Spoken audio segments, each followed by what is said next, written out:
I listened to the interview between Brett Okamoto and Khabib Nurmagomedov, and I was really struck by one concept that Khabib brought up. Brett asked him about, the fact that Team Khabib is very successful.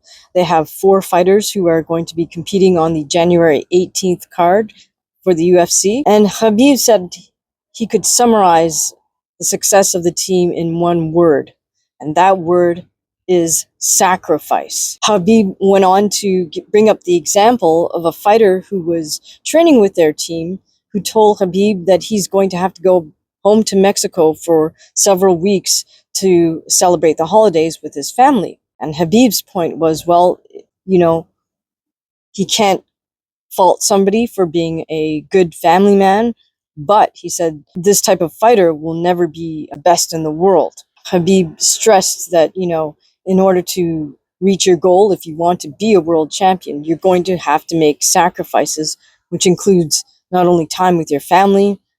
Habib also mentioned, you're going to have to sacrifice your body. Habib even said, hey, sometimes discipline alone is not enough. It's going to take sacrifice. Now, this reminded me of advice I got from one of my first judo coaches many moons ago, which was athletes do not get holidays. She pointed that out because we had a competition that was scheduled for late January.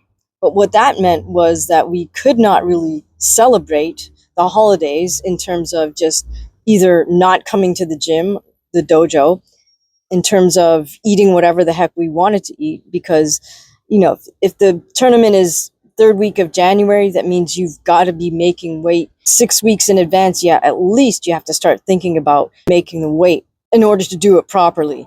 It also means you can't take off that week between Christmas and New Year's and just not show up to work out. You have to maintain your regular training routine right through that holiday season. The notion of training right through the holiday season also came up for me when I competed in the New York City Golden Gloves amateur boxing tournament.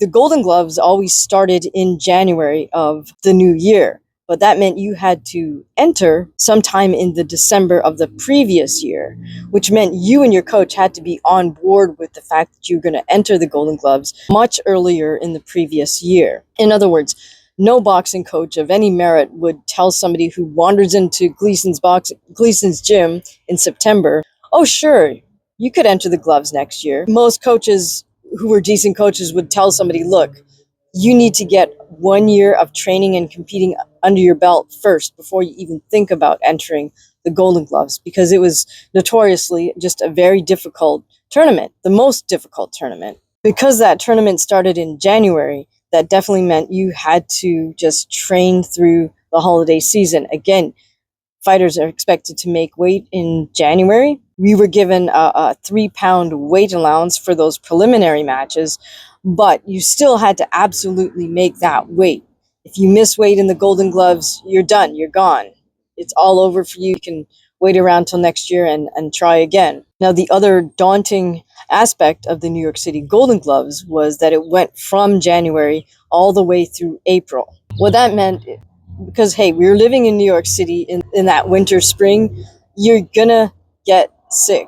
Guaranteed you'll get sick in New York City between January and April. So you're gonna have to train sick, and you very likely may have to fight while you're sick. So that reinforces Khabib's notion of, being willing to sacrifice your body. Finally, I'm going to make a counter proposal to the notion of sacrifice. So once you accept the fact that these are the things that you will do and things you won't do in order to reach your goal, whether it's as a fighter or it's in school or it's for work, once you understand and accept these sacrifices, as you work your way through it, you can shift them from becoming a sacrifice to simply something you need to do in order to help you reach your goal. In other words, hopefully it starts to not feel like a sacrifice because you're not dwelling on my goodness, I can't eat all this cake and ice cream over the holiday season. I can't drink alcohol over the holiday season.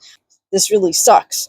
No, instead you say, hey, look, you know what? I'm moving myself closer to my goal. This is exactly what I need to do. This is exactly what I want to do. So at that point, maybe it starts to feel less like something you are giving up and more like something you are an action you're taking in order to move yourself towards that goal.